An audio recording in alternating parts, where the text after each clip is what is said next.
Okey. Kita mulakan lah sebab nanti kan mana tahu ada yang terkejar-kejar nak dengar bajet Malaysia sekejap lagi. So kita mula sikit-sikit. So ikutkan tajuk hari ni, tajuk dia diet ni senang ke susah? Sebab kalau tengok kenalah dengan waktu PKP sekarang ni kan, dah kira lama jugalah kita duduk kat rumah.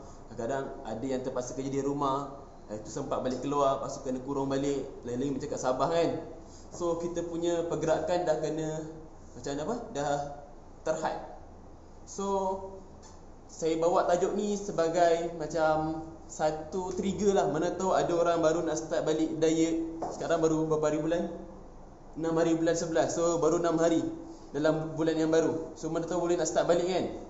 So saya bawa. Rasa-rasanya saya tanya audiens yang ada sekarang lah, dekat 15 orang ni kan, senang ke susah diet ni sebenarnya?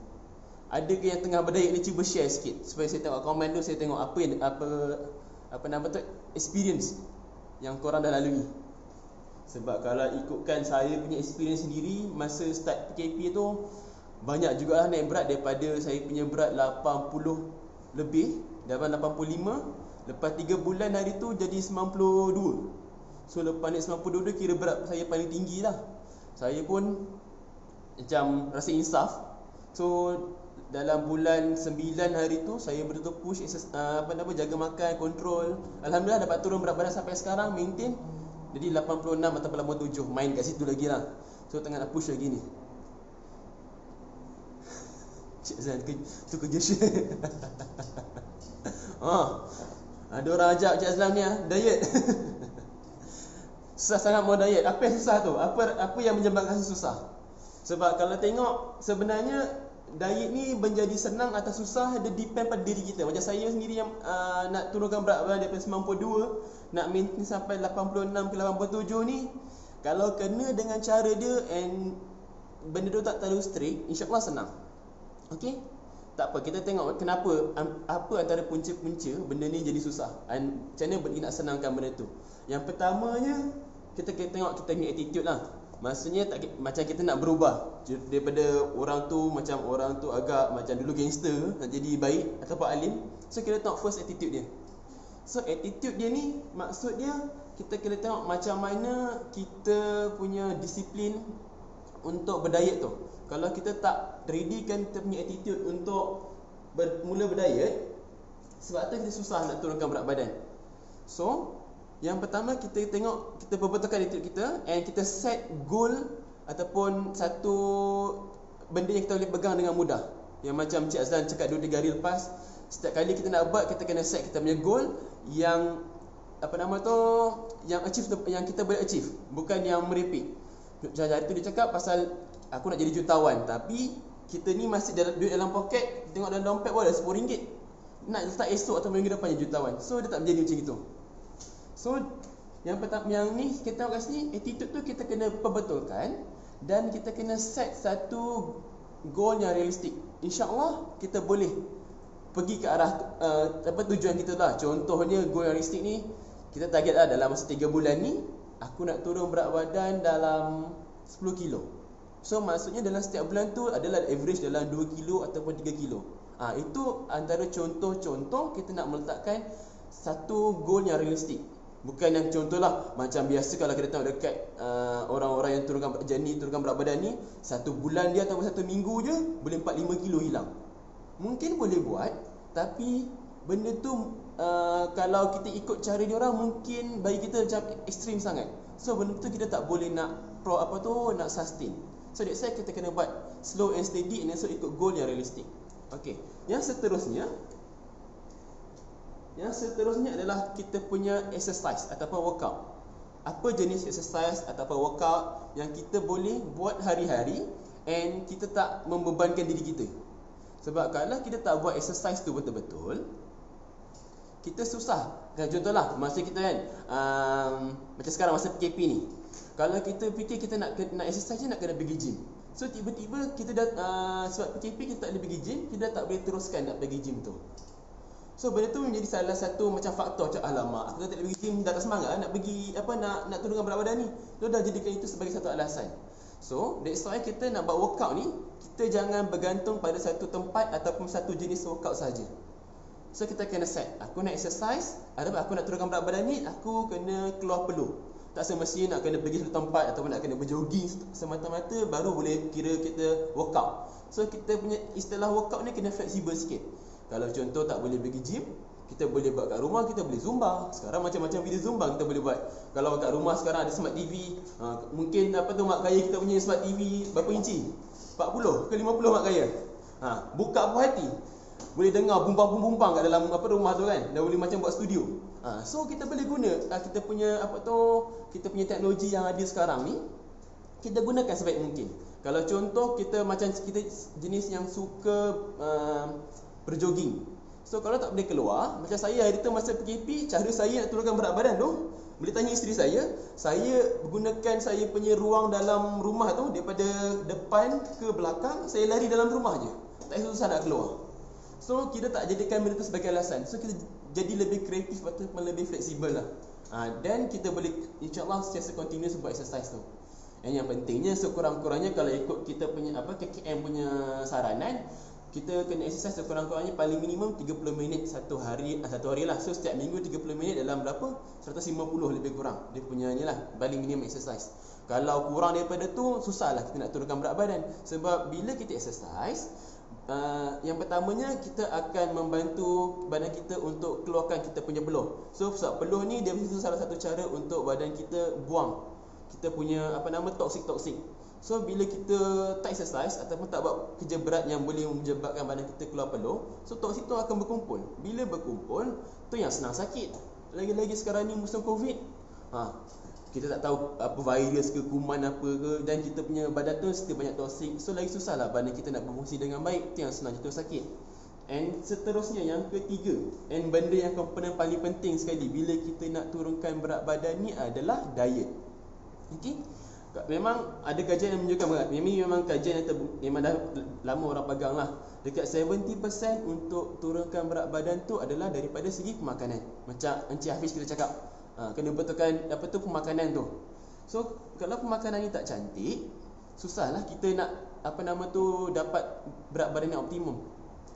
Kalau kita gila-gila exercise pun dalam satu hari kita pergi setiap minggu hari-hari pergi 3 jam, tapi pemakanan tu tak cantik, so bahaya juga untuk kita punya fungsi badan. Sebabnya contohlah, sebab sekarang ni bila kita berdiet, ramai orang yang gunakan diet yang ekstremis. Maksudnya ekstremis ni kadang-kadang dia makan dalam satu hari tu mungkin dalam 800 kalori, bawah 1000. So maksudnya bila orang ni makan dalam kadar kalori yang sangat rendah lah, kiranya dalam 1000 atau 800 ke bawah ni, so kemungkinan besar diet dia orang tak memiliki makro dengan mikronutrien yang sesuai atau yang mencukupi untuk badan dia berfungsi dengan baik. So kalau dia orang amalkan secara long term, benda tu tak elok lah untuk diri dia orang. Kalau macam contohlah, kalau macam makronutrien ni, kalau contoh kita boleh tengok jenis diet yang ada sekarang yang famous, macam sebelum baru-baru ni, macam intermittent fasting, ada paleo diet ataupun Atkins diet. So benda-benda ni dia orang ada certain portion dan certain benda yang dia orang suruh makan lebih. Kalau contoh macam Atkins, dia orang fokus pada protein, so nanti dia kurangkan karbohidrat. Benda ni sebenarnya kalau ikut untuk short term boleh je kita buat, memang akan nampak kesan. Tapi untuk long term tu, once kita tinggalkan diet-diet macam ini, adakah kita mampu sustain kita punya berat badan tu? Itu yang kita nak. Takkanlah kita nak diet, contohlah lepas setahun ke ataupun setengah tahun kita amalkan diet, kita dapat turunkan berat badan daripada contohlah 80 kilo jadi 50 kilo, dan 30 kilo hilang ni dalam masa setengah tahun. Lepas tu kita tukar diet kita jadi diet yang biasa-biasa ataupun yang normal diet, tiba-tiba berat badan tu naik balik jadi 70 kilo. Ke tak stres tu? Bila kita stres kan kita jadi putus asa. Bila kita jadi putus asa, macam aku nak diet balik ke? Takkan aku nak ulang benda yang sama aku dah lalui setengah tahun yang lepas. So that's why daripada situ kadang-kadang ada orang jadi putus asa, dia orang tak nak buat benda tu. Okay, so selain daripada tu, macam diet tu, yang kita kena buat diet ni jenis yang kalau boleh lah kita jangan terlalu strict sangat. Sebab kalau diet tu terlalu strict sangat, contohlah dia strict tu tak boleh makan karbohidrat, nak kena makan lauk semata-mata, ataupun nak kena makan certain makanan jenis contohlah yang memang zero karbohidrat atau zero sugar. Kadang-kadang benda tu tak tersedia dekat tempat kita. So benda tu memang susah kita nak cari setiap masa. Bila kita contohlah hari tu terlalu busy, so bila terlalu busy kita tak dapat makanan-makanan tu, hilang terus kita punya diet. Bila hilang kita punya diet, tu yang paling kepala tu. Ada cakap, alamak, aku dah tak ikut diet hari ni lah. Hari ni diet aku dah ke laut. Ataupun tiba-tiba kita pergi function ke, atau pergi HQ tiba-tiba ada kita buat makan-makan, macam-macam jenis makanan ada. Alamak, aku nak makan apa ni lah. Kita bila jadi macam itu, kita alamak, macam mana aku nak diet ni kalau tengok makanan yang aku biasa makan tak ada. So jadi macam dah jadi crash diet kat situ, kita pun rasa macam kita dah mengalah. So benda tu kita kena jadi lebih fleksibel. Once kita dah fleksibel, kita buat diet itu jadi diet yang macam memudahkan, insya-Allah diet yang kita biasa jadi susah tu akan jadi mudah. Contoh dia, kalau benda yang mudah, kalau kita nak mulakan berdiet ni, yang pertamanya just kita guna macam biasalah, kalau ikut KKM punya saranan, kita gunakan pinggan suku-suku separuh. Itu rasa-rasanya ramai orang biasa dengar pasal pinggan suku-suku separuh ni, betul tak? Kalau pinggan suku separuh ni senang je kita nak buat. Separuh daripada pinggan kita tu kita letak sayur-sayur dengan buah-buahan. Lepas tu lagi suku, kita letak sumber protein, dengan lagi suku tu karbohidrat. Kalau kita amalkan benda ni, and kita amalkan dalam 3 kali sehari lah, kita punya waktu makan utama, sarapan pagi, makan tengah hari dengan makan malam, insya-Allah benda tu kita kawal dia punya portion sebaik mungkin daripada segi portion karbohidrat dengan sumber protein, and dia punya kuah-kuah tu, kalau ada orang jenis yang suka makan yang berkuah, tak boleh kering, kita just letak. Kalau contohlah orang tu suka makan kuah-kuah, kebiasaannya kalau kita makan kat kedai-kedai yang nasi campur ni, macam ambil kari ke, kuah lemak ke, kerana kita guna senduk yang besar tu kan, janganlah sekali satu senduk tu kita tuang terus, letak dalam suku ke, letaklah basah sikit-sikit je. Dia orang cakap, alah menu diet tak sedap. Tak, bila dia cakap menu diet tu tak sedap, dia sebabnya kenapa tak, macam saya cakap ni, dia terlalu strict sangat bila berdiet. Contoh, kalau orang tu gunakan asyik kita rebus je, ataupun kita orang kata singgang je, memanglah hari-hari makan jadi muak. Cuba kita just makan macam biasa, tapi kita kontrol dia punya portion, yang kita gunakan konsep pinggan suku-suku separuh tu. So kita tak ada siapa cakap cik dia aku memanjang tu. Dia tak mengapa sebenarnya. Jadi saya cakap tadi, kalau kita rasa kita terlalu strict sangat, tu yang menyebabkan kita punya diet kita tu jadi plain, jadi terlalu terikat, tak boleh makan tu, tak boleh makan ni, tu jadi stres tu. Tu yang kita punya diet tu tak boleh konsisten. So macam saya cakap tadi awal, cuba amalkan diet yang relax, kita just santai je. Apa yang ada kat kedai, apa yang ada kat persekitaran kita makan. Contohlah hari ni kawan ajak pergi makan KFC, contoh makan KFC. Makan KFC tak, benda bergoreng semua kan. Kalau kita rasa nak berdiet, dia pergi KFC ke pergi McD, kita jangan ambil menu tu sendiri, kita kongsi dengan kawan-kawan. So bila kita kongsi, kita dah merasa juga kan, hilanglah kita punya kepunan ke ataupun craving tu. Tak adalah kita ambil portion yang terlalu banyak. Dan satu lagi, kita dah macam kita kira macam kita ikutlah kawan kita, tak adalah kita tinggalkan kawan kita seorang-seorang. So kat situ kita boleh gunakan satu cara lah. Okay, selain daripada diet, kita kena juga tengok pada kita punya lifestyle kita. Sebab kadang-kadang bila kita nak berdiet ni, tapi kita ada certain lifestyle ataupun habit yang kita tak ubah, yang menyebabkan kita susah nak konsisten untuk berdiet. Contohnya lah, kita sampai mungkin kita dah hari-hari bekerja, kita bekerja daripada pagi sampai petang, nanti sampai kat rumah malam, lepas settlekan kerja rumah semua, ada masa mungkin dalam pukul 8, pukul 9 kita duduk depan TV. Time tu kita ada satu habit, ada orang ada certain habit yang suka duduk depan TV, dia mengunyah. Mungkin kalau ada orang macam itu, kita boleh tukar habit tu. Kalau dia tak boleh tukar habit tu, dia mengunyah daripada benda-benda yang junk food ke, keripik-keripik ke, ataupun fast food macam french fries ke, benda-benda kan. Kita cuba ubah benda tu jadi lebih healthy. Mungkin kita boleh letak buah-buahan, ataupun kita ambil salad, ataupun kita elakkan langsung setiap kali tengok TV jangan kita mengunyah. Itu salah satu contoh kita macam ni kita tengok lifestyle yang kadang-kadang menyebabkan susah nak turunkan berat badan lah. Selain daripada lifestyle yang saya sebut tu, mungkin kita tengok apa yang kita buat apa yang kita selalu belilah bila kita pergi beli barang dapur. Ada tak kita beli benda yang bukan yang kita cakap aku nak beli ni, aku nanti ada sambil-sambil nak tengok movie malam ni, belilah mengunyah benda ni. Kita tengok juga kalau kita ada sikap yang setiap kali pergi beli barang dapur, ambil benda coklat ke, aiskrim ke, keripik-keripik ke, yang ini kita kena kurangkan. So once kita kurangkan, kita tak sediakan stok junk food ni ataupun benda-benda yang tak sepatutnya, yang tak sihat ni dekat dalam rumah.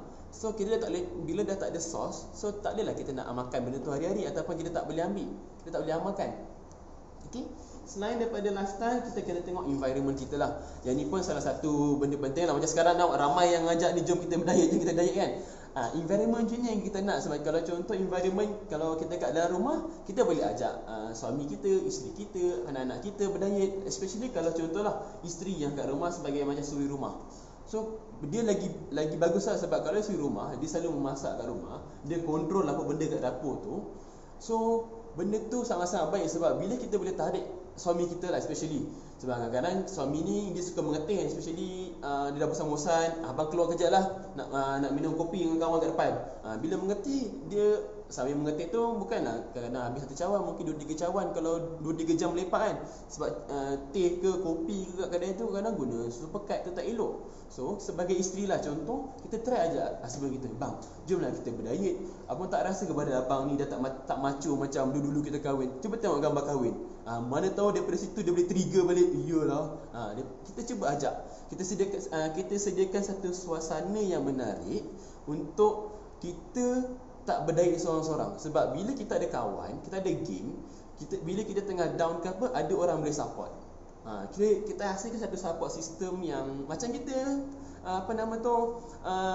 ada orang sekarang kan, dia suka exercise ataupun berdiet satu group. Dia join group ni group dalam pergi exercise beramai-ramai dekat luar. So daripada situ pun dia orang menjadikan dia macam, bila kita ada satu group ni, kita tahu hari ni orang ni makan macam ini. Lepas tu dia dalam seminggu ni dapat turun berat badan 1 kilo, 2 kilo. Daripada situ kita boleh bakar semangat kita, sebab kita dah dekat satu environment yang sentiasa support kita. Ataupun kalau contohlah bila kita berdiet, kita tengah kerja, kadang-kadang ada kawan yang macam saya cakap tadi lah, ajak pergi makan tengah hari, makan sedap-sedap kat luar, yang fast food ke, ataupun dia bawa potluck. Dia bawa potluck, makan meriah. Seorang ni bawa mi kari, seorang lagi bawa ayam masak merah lah, ayam masak kurma. Sekali buat tu potluck tu macam-macam jadi menu yang ada. So macam mana kita nak buat benda tu? Kita nak pastikan kita tak tersisih daripada environment macam tu. Kalau contohlah ada environment kadang-kadang benda ni occasion sesekali je berlaku. Kalau contoh tersepit pada benda-benda macam ini, kita raikan apa yang kawan kita buat, cuma kita just ambil sikit-sikit. Kita ambil nasi tu dalam masa 1 sendok ke 2 sendok. Lepas tu lauk-lauk yang kita rasa tu kita ambil lah secuit-secuit. Daripada situ kita dah meraihkan kawan kita punya apa yang dia bawa untuk kita semua untuk kita rasa kan. So selain daripada tu, kita kena tengok juga kita punya kesihatan mental ni. Sebab kadang-kadang ada orang dia tak boleh berdiet sebab kemungkinan dia selalu bila dia stres dia akan ambil makanan-makanan yang boleh comfort dia, macam air manis ataupun coklat. Tengok pada orang macam ni, kadang-kadang ada orang tu senang depressed ke, dia perlukan dia punya comfort food untuk support dia orang punya depression tu, ataupun dia orang tengah mood swing. So kalau benda-benda macam ni, kita kena check lah. Kalau contoh kita memang ada masalah kesihatan in term of depresi, macam Encik Aslan cakap 2 hari lepas semalam dia cakap semalam pasal depresi ni. Kita check. Kalau kita memang tahu kita ada masalah depresi and kita nak turunkan berat badan juga, so kita cuba tanya pada pakar, macam mana saya nak kawal saya ni depresi, apa cara-cara sesuai, ada benda saya kena buat ke. So bila dah consult dengan orang-orang yang sepatutnya, insyaAllah kita akan jumpa jalan, and also kita mampu nak elakkan diri kita time kita depresi tu atau tertekan. Kita tak ada nak cari kita punya comfort food.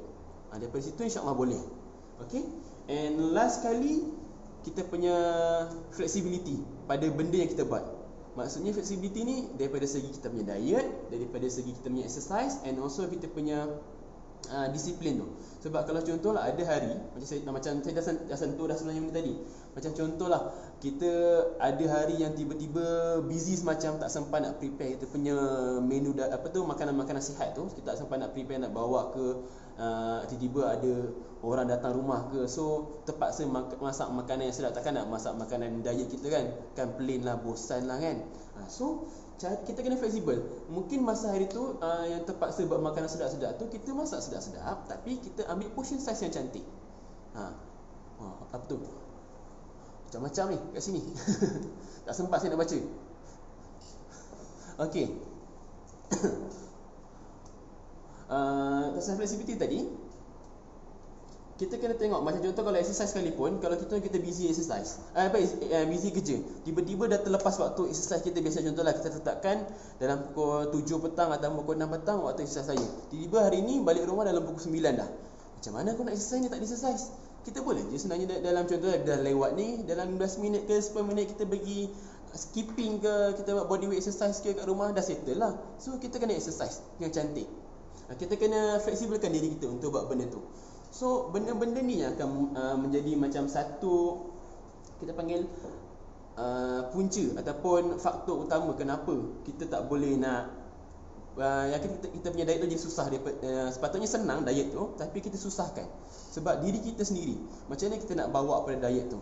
And kalau contoh, kalau nak rasa-rasanya lah sampai sekarang still fikir diet tu still susah, kita sebenarnya kat sini dekat MSB kita ada je benda yang kita boleh bantu ataupun memudahkan urusan kita nak berdiet sebenarnya. Rasa-rasa kawan-kawan yang tengah tengok ni semua tahu sebenarnya apa benda yang kita nak cuba tunjuk.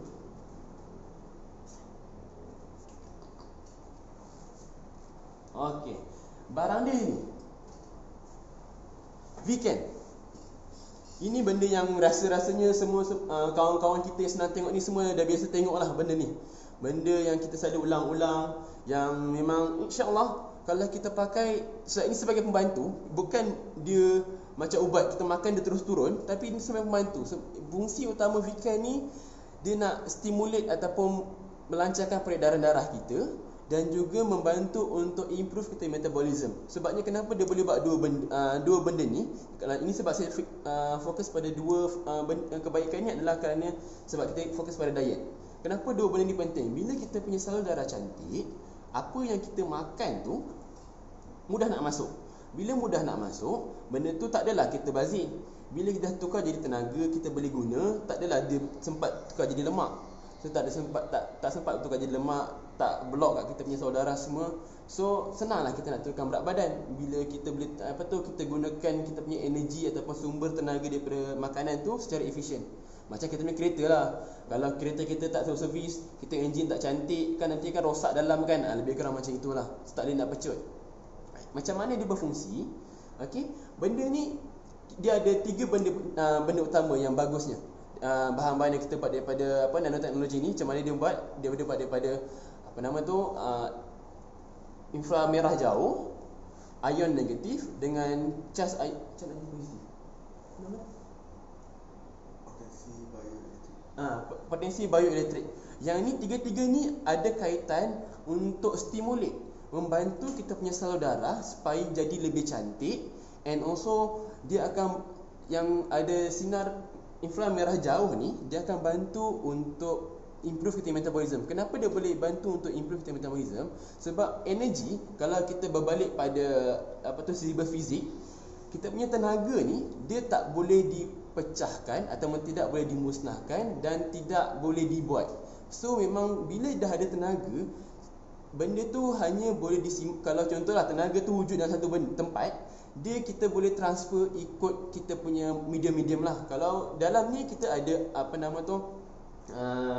daripada inframerah jauh ni, dia mempunyai tenaga. So tenaga tu bila kita punya badan ni sebagai satu agent ataupun satu tempat yang kita untuk salurkan tenaga.